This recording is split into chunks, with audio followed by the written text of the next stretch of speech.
Hello aspirants, இந்த வீடியோல நம்ம 6 ஆகஸ்ட் 2021 ஓட கரண்ட் அஃபேர்ஸ் பார்ப்போம். ஃபர்ஸ்ட் எந்த ஆர்டிகல் டிஸ்கஸ் பண்ண போறோம் அப்படின்னு பார்த்தீங்கன்னா லாப்சிங் ஆஃப் பில். லாப்சிங் அப்படின்ற டேர்ம் என்ன மென்ஷன் பண்ணுது அப்படின்னு பார்த்தீங்கன்னா லாப்சிங்னா ஒரு பில்லோட முடிவு. அதுதான் ஒரு பில் பாஸ் பண்ணப்படாமல் எண்ட் ஆச்சு அப்படின்னா அதை லாப்ஸ் அப்படின்னு சொல்லுவாங்க. ஸோ எப்பப்பெல்லாம் ஒரு பில் லாப்ஸ் ஆகும் அப்படின்னு பார்த்தீங்கன்னா ஃபர்ஸ்ட் நம்ம தெரிஞ்சுக்க வேண்டிய சில இன்ஃபர்மேஷன். லோக்சபா டிசால்வ் ஆகும். 5 வருஷத்துக்கு தான் லோக்சபாவோட டேர்ம். ஸோ 5 வருஷத்துக்கு ஒரு தடவை லோக்சபா டிசால்வ் பண்ணப்படும். அண்ட் நம்மளோட லெஜிஸ்லேட்டிவ் அசம்பிளிஸ், ஸ்டேட்ஸில் இருக்க லெஜிஸ்லேட்டிவ் அசம்பிளிஸும் 5 வருஷத்துக்கு ஒரு தடவை டிசால்வ் பண்ணப்படும். அண்ட் ராஜ்யசபாவாக இருக்கட்டும் இல்லைனா லெஜிஸ்லேட்டிவ் கவுன்சில்ஸாக இருக்கட்டும், இது வந்து ஒரு பெர்மனன்ட் பாடி, அதாவது டிசால்வ் பண்ணப்படாது. ஸோ லோக்சபாவோ இல்லை லெஜிஸ்லேட்டிவ் அசம்பிளியோ டிசால்வ் பண்ணப்பட்டுச்சு அப்படின்னா அதுக்கு முன்னாடி இருக்கிற bills, notice and pending resolutions எல்லாமே லேப்ஸ் ஆகிடும். அதாவது அதோட ரெசல்யூஷன்ஸோட எண்ட் அவ்வளோதான்.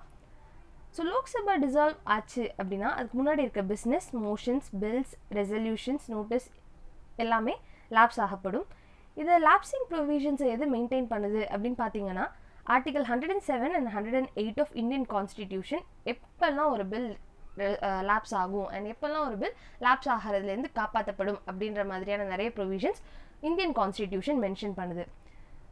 ஸோ பேசிக்காக எப்பப்பெல்லாம் ஒரு பில் லேப்ஸ் ஆகும், எப்பயுமே லோக்சபா ஒரு பில்லை டச் பண்ணுச்சு அப்படின்னா அந்த பில் வந்து லேப்ஸ் ஆகிடும். லைக் ஃபார் எக்ஸாம்பிள், இப்போ ஒரு பில் ராஜ்யசபாலேருந்து ஒரிஜினேட் ஆகுது அண்ட் லோக்சபாவில் பெண்டிங்காக இருக்குது அண்ட் லோக்சபாவோட டேர்ம் முடிஞ்சு லோக்சபா டிசால்வ் ஆகிடுச்சு. புதுசாக ரீகன்ஸ்டிடியூட் பண்ணுற லோக்சபா இந்த பில்லை வந்து லேப்ஸ் ஆகிடுச்சுன்னு கன்சிடர் பண்ணி இதே பில்லை வந்து புதுசாக ரீஇன்ட்ரடியூஸ் பண்ணுவாங்க. ஸோ பேசிக்காக எந்தெந்த பில்லெல்லாம் லோக்சபா டச் பண்ணுதோ அது எல்லாமே வந்து லேப்ஸ் ஆகிடும் லோக்சபா டிசால்வ் ஆச்சு அப்படின்னா. ஸோ ஒரு பில் லோக்சபாவில் ஒரிஜினேட் ஆகுது அண்ட் ஆல்சோ லோக்சபாலே பெண்டிங்காக இருக்குது அண்ட் லோக்சபா டிசால்வ் ஆகிடுச்சு அப்படின்னா அந்த பில் லேப்ஸ் ஆகிடும். செகண்ட் கேஸ் எப்போ அப்படின்னு பார்த்தீங்கன்னா ஒரு பில் ராஜ்யசபாவில் ஒரிஜினேட் ஆகுது அண்ட் லோக்சபாவில் பெண்டிங்காக வெயிட் பண்ணிகிட்ருக்கு அப்படின்னா அப்பயுமே அந்த பில் லேப்ஸ் ஆகிடும். மூணாவது ப்ரொவிஷன் எப்போ அப்படின்னு பார்த்தீங்கன்னா லோக்சபாவில் ஒரிஜினேட் ஆகிடுச்சு அண்ட் ஆல்சோ ராஜ்யசபாவில் பெண்டிங்காக இருக்குது அப்படின்னாலும் அந்த பில் லேப்ஸ் ஆகிடும். அண்ட் எப்பயுமே லோக்சபா டச் பண்ணால் ஒரு பில் லேப்ஸ் ஆகிறதுக்கான பாசிபிலிட்டிஸ் ரொம்பவே அதிகம். எப்போல்லாம் ஒரு பில் லேப்ஸ் ஆகாது அப்படின்னு பார்த்தீங்கன்னா சில பில்ஸ் வந்து எங்கெல்லாம் லோவர் ஹவுஸில் ஒரிஜினேட் ஆகி அண்ட் ராஜ்யசபா பாஸ் பண்ணி பிரசிடென்ட் கிட்ட அசென்ட்காக வெயிட் பண்ணுதோ அந்த பில் லேப்ஸ் ஆகாது. ஸோ லோக்சபா டச் பண்ணி ராஜ்யசபா டச் பண்ணி அண்ட் பிரசிடென்ட் கிட்டே போயிடுச்சு அப்படின்னா அந்த பில் லேப்ஸ் ஆகாது. அண்ட் எந்த பில் பிரசிடென்ட் வந்து ஒரு ஜாயிண்ட் சிட்டிங்காக கன்ஃபர் பண்ணியிருக்காரு, இந்த பில் வந்து டெட்லாக்ல இருக்குது அண்ட் இதுக்காக ஒரு ஜாயிண்ட் சிட்டிங் தேவை அப்படின்ற மாதிரி ஒரு நோட்டிஃபிகேஷன் பிரசிடென்ட் கொடுத்துருந்தாரு அப்படின்னா அந்த பில் லோக்சபா டிசால்வ் ஆகும்போது லேப்ஸ் ஆகாது. அண்ட் ஆல்சோ எந்த பில்லை வந்து ரீகன்சிடரேஷனுக்காக பிரசிடென்ட் திருப்பி ஹவுஸ்க்கு அனுப்பிச்சிருக்காரோ அந்த பில்லுமே லேப்ஸ் ஆகாது. And also committee of government assurance அப்படின்ற கமிட்டிக்கு முன்னாடி இருக்கிற எந்த பில்லுமே வந்து லேப்ஸ் ஆகாது. ஸோ அடுத்த ஆர்டிக்கல் எர்த் அப்சர்வேஷன் சேட்டலைட்ஸ் பற்றி. நியூஸ் கண்டெக்ஸ்ட் என்னென்னா இஸ்ரோ எர்த் அப்சர்வேஷன் சேட்டலைட் 3.0 வந்து அனுப்ப போகிறாங்க. ஸோ இது எங்கேருந்து லான்ச் பண்ணுறாங்க அப்படின்னு பார்த்தீங்கன்னா சதீஷ் தவான் ஸ்பேஸ் சென்டர்லேருந்து லான்ச் பண்ணுறாங்க. இது வந்து ஸ்ரீஹரிகோட்டாவில் இருக்குது. எந்த லான்ச் வெஹிக்கிள் யூஸ் பண்ணுறாங்க அப்படின்னா ஜிஎஸ்எல்வி, அதாவது ஜியோ சிங்க்ரோனஸ் லான்ச் வெஹிக்கிள் தான் நம்ம யூஸ் பண்ணிகிட்ருக்கோம்.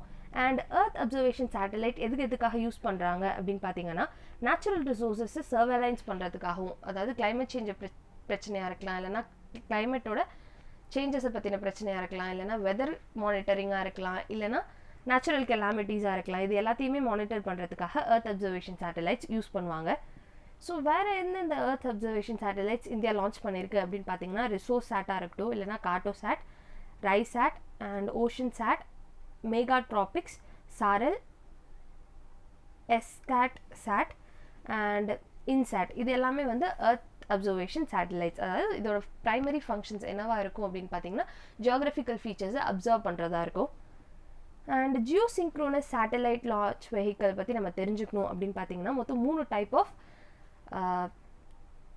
சேட்டலைட்ஸ் வந்து 3 டைப் ஆஃப் ரீஜன்ஸில் செட் பண்ணுவாங்க. ஒன்று வந்து ஜியோ சிங்க்ரோனஸ், இன்னொன்று வந்து ஜியோ ஸ்டேஷ்னரி அண்ட் இன்னொன்று வந்து பிஎஸ்எல்வி.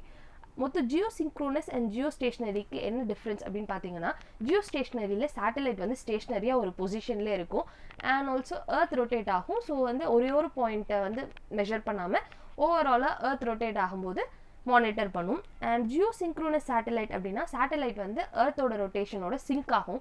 ஸோ தட் வந்து ஒரே பொசிஷனை வந்து மானிட்டர் பண்ணுறதுக்கு ஜியோசிங்க்ரோனஸ் சேட்டலைட்ஸ் ரொம்பவே ஹெல்ப்ஃபுல்லாக இருக்கும்.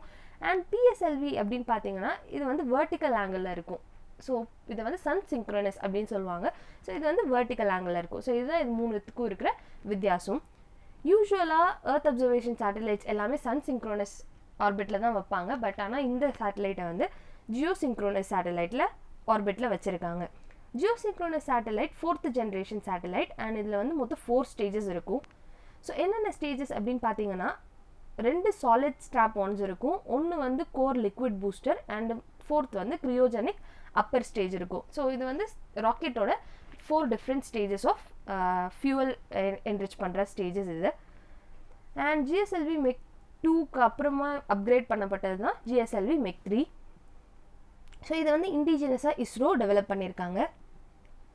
ஸோ ஜியோசிங்க்ரோனஸ் ட்ரான்ஸ்ஃபர் ஆர்பிட்டில் வந்து ஒரு சேட்டலைட்ஸை போடுறதுக்காக ஜிஎஸ்எல்வி மெக் 3 யூஸ் பண்ணுவாங்க. அண்ட் சந்திரயான் 2க்குமே ஜிஎஸ்எல்வி மெக் 3 தான் யூஸ் பண்ணியிருக்காங்க.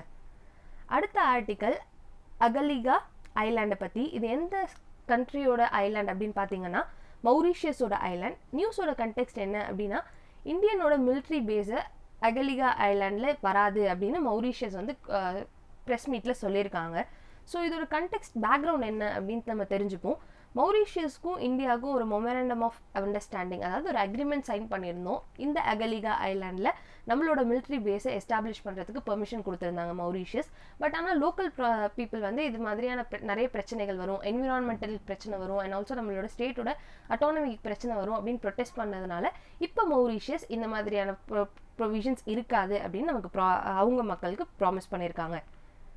ஸோ அகலிகா ஐலாண்ட் எங்கே இருக்குது அப்படின்னு பார்த்தீங்கன்னா இந்தியன் ஓஷன் ரீஜனில் இருக்குது. அண்ட் இது வந்து ஒரு மௌரிஷியஸோட ஐலாண்ட். இதோட பாப்புலேஷன் அரவுண்ட் 300 பீப்புள் இருப்பாங்க. அண்ட் இங்கே வந்து ஒரு மௌரிஷியஸில் நம்ம வந்து ஒரு மிலிட்ரி பேஸ் எஸ்டாப்ளிஷ் பண்ணால் இந்தியன் ஓஷனில் இருக்க ஸ்ட்ரென்த்தை வந்து ரொம்பவே என்ஹான்ஸ் பண்ணுற மாதிரி இருக்கும். அண்ட் இதுதான் அகலிகா ஐலாண்டோட ஸ்பாட். இது மௌரிஷியஸ், சாரி இது மடகாஸ்கர். மௌரிஷியஸ் இங்கே சின்ன ஐலாண்டாக இருக்கும். அண்ட் இது வந்து அகலிகா ஐலாண்ட்.